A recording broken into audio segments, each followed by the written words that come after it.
Welcome to Arnavi Pranjas kitchen. आज आपण veg momos बनवणार आहोत। इथे मी बघा एक 2.5 वाटी मैदा घेतलेला आहे। बघा या वाटीने मी 2.5 वाटी मैदा घेतलेला आहे। आपल्याला मोमोजचे कोटिंग बनवण्यासाठी मैदा लागणार आहे। तर हे मैदा आपण मळून घेणार आहे।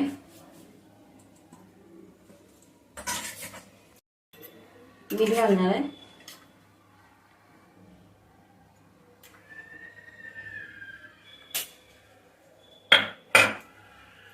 आणि 1 चमचा तेल।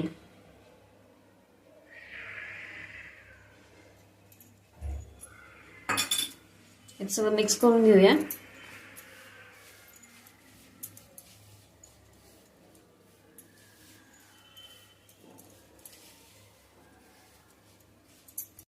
आता आपण याच्यामध्ये थोडं थोडं पाणी घालून घट्ट असं मळून घेणार आहे। जसं की आपण चपाती पीठ मळताना जसं मीठ घालतो तसं थोडंसं मीठ घालायचं याच्यामध्ये आणि तेल घातलेलं आहे मी याच्यामध्ये। थोडं थोडं पाणी घालत घट्ट पीठ मळायचं आहे। जास्त पातळ नाही करायचंय। इथे बघा आपलं छान असं पीठ मळून झालेलं आहे। बघा पातळ नाही केलं, बघा घट्ट ठेवलेलं आहे असं। आता आपण त्याला तेल लावणार आहे जरा।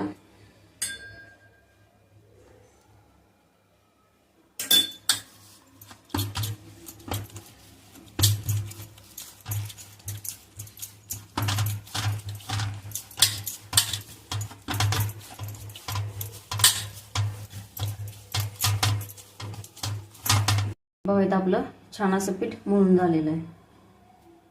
आता आपण हे एक अर्धा तासासाठी ठेवून देऊया।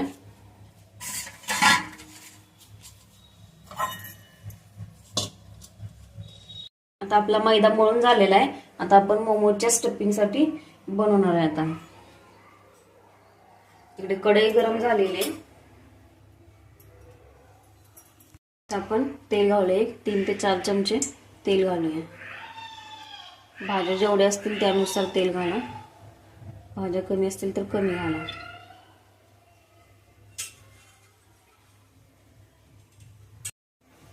तेल गरम झाले की चांगलं आपण याच्यामध्ये लसूण, आलं आणि मिरची घालणार आहे। तेल वगैरे आपण गरम झालं।